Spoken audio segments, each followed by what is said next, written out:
안녕하세요. 1045입니다. 본격적인 무더위를 앞두고 냉방용품 많이 알아보시죠? 저도 이번에 창문형 에어컨을 새로 마련했는데요. 제게는 좀 생소한 제품이라 설치는 어떻게 하는지, 성능은 어떤지 궁금한 점이 많았어요. 이제부터 하나하나 보여드리겠습니다. 이번 영상에서는 먼저 창문형 에어컨을 어떤 상황에서 추천하는지 말씀드리고 셀프로 설치하는 장면도 담아봤어요.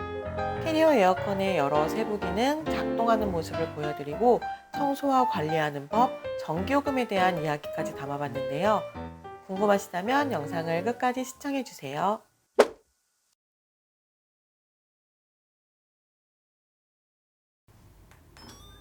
우선 창문형 에어컨은 전월세집처럼 이사를 자주 가야 하는 경우, 기존 에어컨 외에 방에 추가로 에어컨을 설치하고 싶을 때 사용하면 좋습니다. 제가 전셋집 몇 번 이사 다녀보니까 에어컨 이전 설치 비용이 굉장히 비싸요. 이건 셀프로 하기도 힘들어서 기사님을 불러야 하는데 단순히 설치 비용만 나오는 게 아니라 배관 길이에 따라서 비용이 추가가 됩니다. 에어컨과 실외기까지의 거리가 멀수록 이 비용이 수십만 원도 나오고 여기에 가스 충전비, 타공비까지 추가될 수가 있거든요. 제가 전세 만기 2년 때마다 집을 옮겼는데 그때마다 수십만 원씩 이전 설치비를 내는 게 너무 아까운 거예요. 창문형 에어컨은 셀프로 설치와 철거가 가능하기 때문에 이 비용을 줄일 수 있다는 장점이 있습니다. 그리고 기존에 에어컨이 있는 분들도 모든 방에 에어컨이 있지 않을 때 추가로 설치하고 싶을 때 창문형 에어컨을 설치하면 좋은데요. 기존 에어컨이 있으면 실외기가 이미 있기 때문에 여기에 실외기를 추가로 또 하나 설치한다는 게 쉽진 않거든요.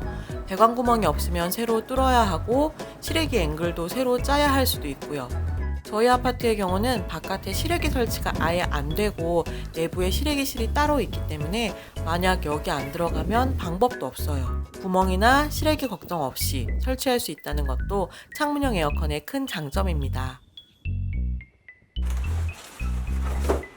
저는 그래서 아이방에 설치를 해봤는데요.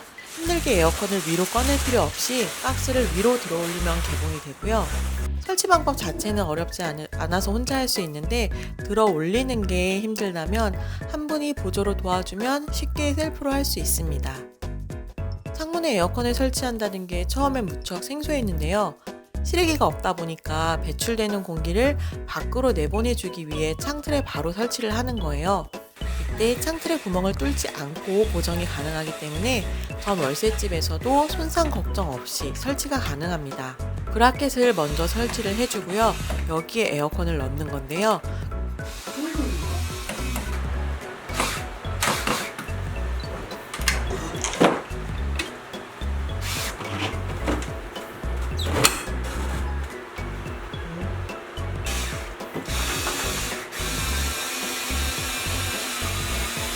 그리고 바깥 공기가 드나들지 않게 마감 처리를 해주고 창문이 열리지 않게 창문 고정 스토퍼로 막아줍니다.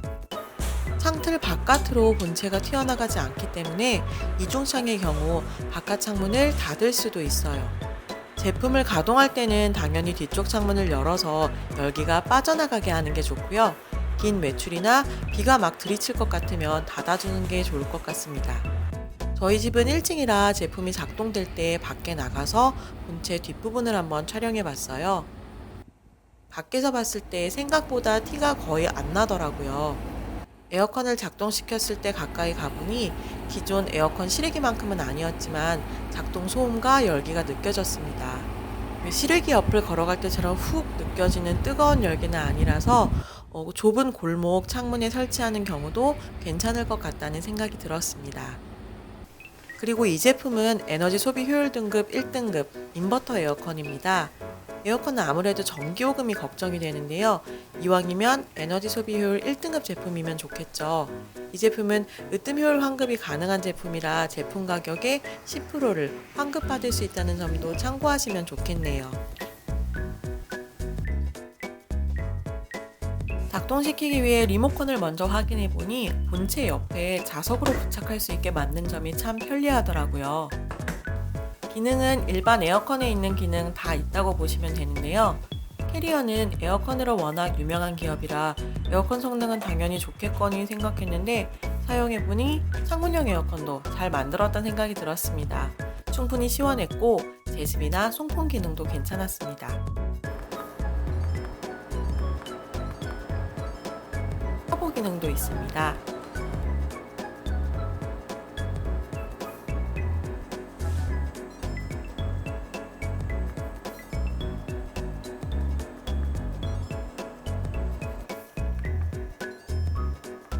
화살표로 온도를 설정하는데 16도부터 30도까지 1도씩 조절이 가능하고요.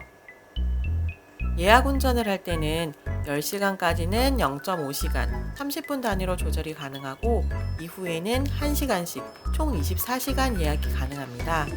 에어컨이 작동 중일 때 예약을 하면 꺼지는 시간을 예약하는 거고요. 꺼져 있을 때 예약하면 켜지는 시간을 예약하는 겁니다. 그리고 좌우 풍향 조절도 역시 가능하고요.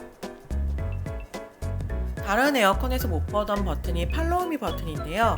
이걸 누르면 실내 온도를 인식할 때 에어컨에 부착된 센서가 아니라 리모컨에 부착된 센서로 온도를 인식한다고 해요. 사실 에어컨 주변이 제일 시원하고 방 끝은 덜 시원하잖아요. 그래서 내가 목표 온도를 22도로 정했어도 아직 방이 안 시원한데 에어컨은 목표 온도에 도달했다고 인식해버리는 그런 오류를 좀 줄일 수 있겠죠. 그 옆에 LED 버튼은 밤에 LED 표시가 거슬리면 끌 수 있는 버튼이고요.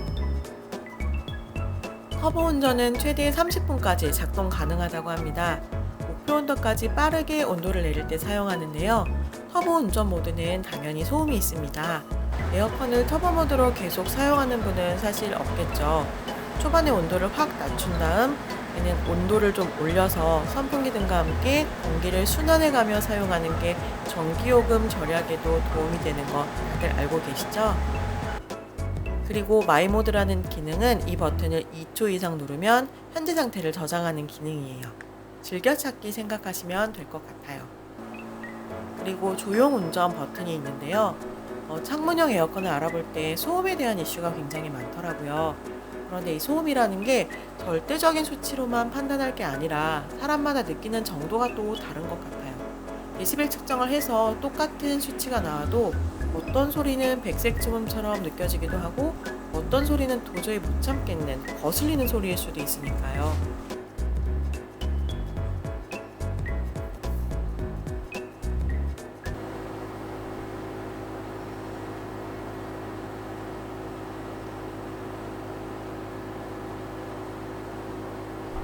그리고 조용 운전 모드입니다.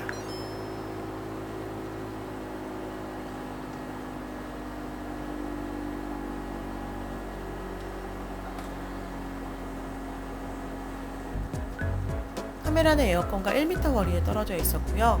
볼륨 조절은 따로 하지 않았습니다. 제가 예전에 가열식 가습기를 리뷰한 적도 있었는데 이것도 소음 때문에 잘 때 아예 못 쓴다는 분들도 있고 저처럼 그냥 참을만 한데 하고 쓰는 분들도 있고 다양했거든요. 저 개인적으로는 잘 때 틀어둬도 시끄럽다기보다는 그냥 일정한 기계음처럼 느껴지는 편이에요. 에어컨 관리하는 법도 보여드릴게요. 에어컨에서 쉰내 나는 경우 있잖아요. 이게 속에 물기가 안 말라서 곰팡이가 생겨서 그런 경우가 있는데 그래서 에어컨 냉방을 끄기 전에 송풍으로 돌려서 말려주는 습관이 좋다고 하죠. 캐리어 창문형 에어컨은 아예 셀프 클리닝 기능이 있어서 좋더라고요. 이 셀프 클리닝 버튼을 누르고 전원 버튼을 누르면 제품 내부랑 열구연기를 건조시켜주고 일정 시간 건조 후에 자동으로 제품이 꺼지니까 무척 편했어요. 송풍 몇 번 돌리고 꺼야지 하고 있다가 송풍을 계속 틀어두고 깜빡한 적도 많거든요. 그리고 필터 청소도 직접 쉽게 할 수 있는데요. 최소 2주에 한 번은 필터 청소를 해주는 게 좋다고 합니다.